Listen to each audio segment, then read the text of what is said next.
fun to welcome Kevin Clark back to our program. He's such a knowledgeable person and has so many interesting points, and we hate to miss on an opportunity. Kevin, great to see you. Kind of lost track of you the last few weeks. Have you been busy? What have you been doing?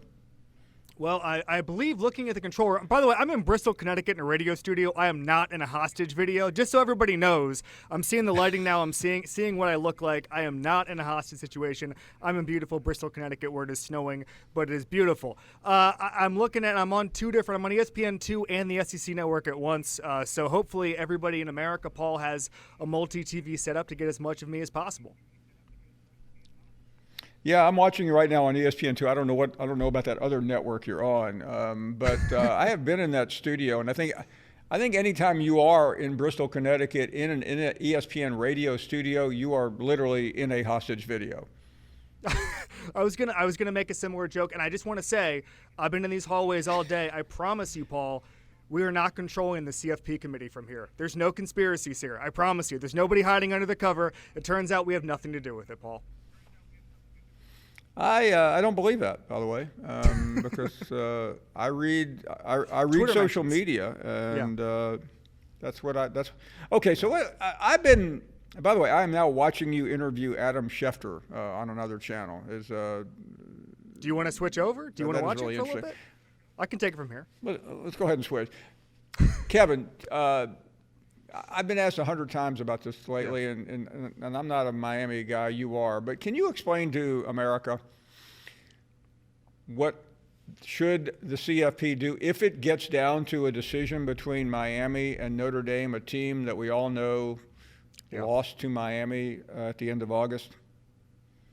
Yeah, they should put the Miami Hurricanes in. I went to University of Miami, but you have to remember, Paul, 2 years ago I went on this channel and every channel, ESPN, ESPN2, all the channels I'm on, and I said Florida State should make the playoff because if you ignore an undefeated team that should get in from a power conference, you're allowing the committee to create your own narrative, okay? You're allowing the committee to say, don't believe your eyes, don't look at the records. We're just going to create our own reality and our own narrative. So I stumped for Florida State University, who's the University of Miami's main rival, because I believe in head-to-head. I was 5 or 6 years old when Notre Dame didn't get the 1993 national championship, and even I understood that head-to-head mattered there, and they should have won the national championship because a quality win over Florida State is more important than a quality loss, which Florida State had, and obviously Notre Dame lost to Boston College. So I don't think it's an exaggeration to say the soul of college football is at stake. I think that if the University of Miami doesn't get in, I think the committee could help us out by giving maybe a laminated list next year of games that don't count. That would be incredibly helpful for us and you, and we wouldn't have to talk about certain games that simply don't count. I was looking at some of the stats, and they were astounding, Paul. There were 13 instances of teams in the top 25 that played head-to-head this year. All of them, if they had the same record, all of those head-to-head results were honored in the rankings except Notre Dame and Miami. I kind of believe Ari Wasserman, the great Ari Wasserman, has a theory on this, that basically Miami lost right before the CFP show started.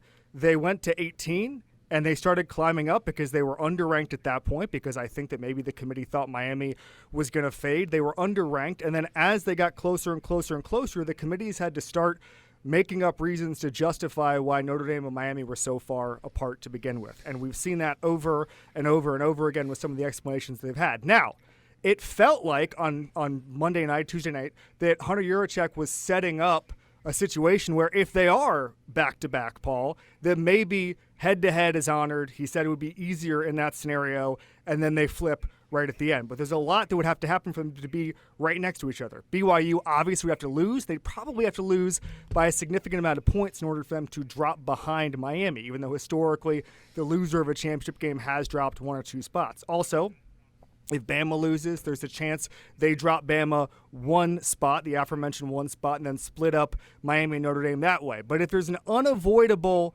merging of those two teams in the rankings, and Miami and Notre Dame are right next to each other, it felt like maybe they were setting up a late flip. Let me get to the Alabama conundrum.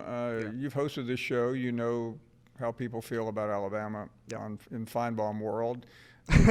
Give us we know what will put Alabama in. We think a win, and anything within a reasonable game against Georgia. Yeah. What and when would Alabama fans start to get very nervous and start thinking of where to put the blame? And I would say most of the blame would go to Kevin Clark. So where's the danger zone for the Tide? That's why I'm in Bristol today. I was trying to fix that. I'm just going to the executive offices and trying to get that all going. No, to me, Paul, they're in. Unless they have what Syracuse had against Notre Dame a couple weeks ago, where they're just throwing pick sixes in every play and they lose 70-7, they're in. I think the committee wants to set a precedent that if you're in a Power 2 championship game, you're going to get in. And so even if they lost by 2 touchdowns, I think you're looking at a team that's going to get in. They would obviously drop behind whoever the last at-large team was, but they would get in. They have the resume. They have the wins. They've obviously already beaten Georgia earlier in the year. They have a couple of other quality wins. It would have to be an astronomical loss for them to drop out. And so that's I think Alabama fans can sleep easy right now, because I don't think that the committee wants to set a precedent. I mean, obviously, if it's a huge loss, then it's 3 losses. Does it activate? I mean, Texas has 3 losses to start a different debate. Vanderbilt obviously was going to end up with 2 losses, but I think Alabama's in. And by the way, they should be. I think it's kind of settled. All of those teams except Notre Dame and Miami at large wise, that's pretty much settled for me. I'm not going to get angry over it. I mean, obviously, Oklahoma could have dropped a few games on the way. They certainly could have dropped that LSU game. They didn't. The resume wins. Again, I'm a wins guy. I don't know everybody on the committee is not, but I like wins. Oklahoma has those. They're in. I don't care what the metrics say. I heard a wild rumor today, and I know it's not true, but I thought I'd run it by you anyway, Kevin, that if Alabama falls behind by 3 touchdowns, the commissioner is going to institute a flood on the field, and they'll have to call the game right there. So no, that is there's true. no chance that Alabama could lose. I heard that too. Okay, you can confirm that unfounded rumor.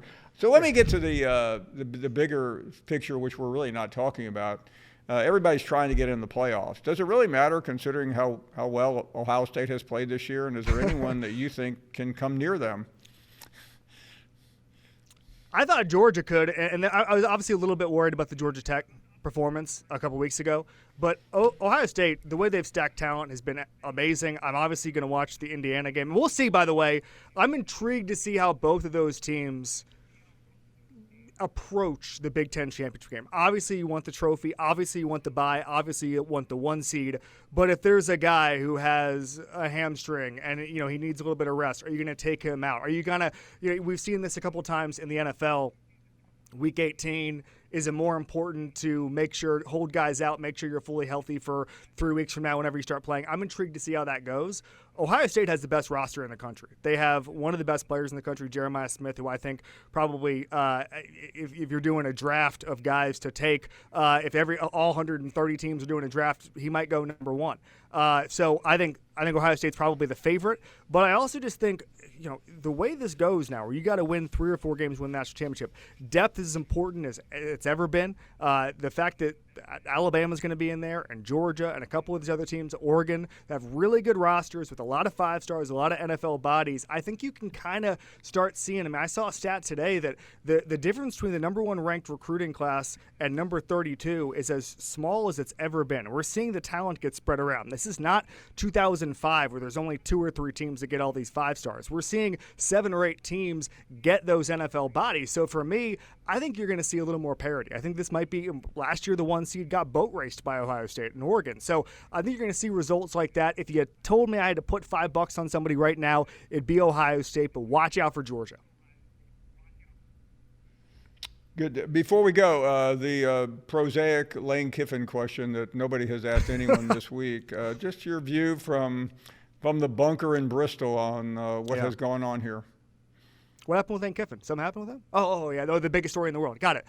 No, I get it. And it's funny because LSU is probably the best job in college football. But what's funny to me is I think if Florida ever figured out that they were the best job in the country, they could be. It seems like the only person who thinks they can't be are the people who run the University of Florida. And we saw that with their approach here. I don't have a lot of optimism for the new regime in Florida. I feel like it's maybe a little bit more like Billy Napier 2.0 than some people. But for me, Lane Kiffin, I'm wondering maybe if this was all worth it from LSU standpoint. I think it's a great job. I think he'll probably have a lot of success there. But remember, Lane Kiffin has not won a national championship. He has not recruited at the upper echelons that a Kirby Smart has and some of these other guys that Ryan Day has. So I don't know if this was all worth it the last few weeks. I don't know if Lane Kiffin is going to look back and say it was worth it. But I do think he's entertaining, and he keeps the lights on here in beautiful Bristol, Connecticut, Paul.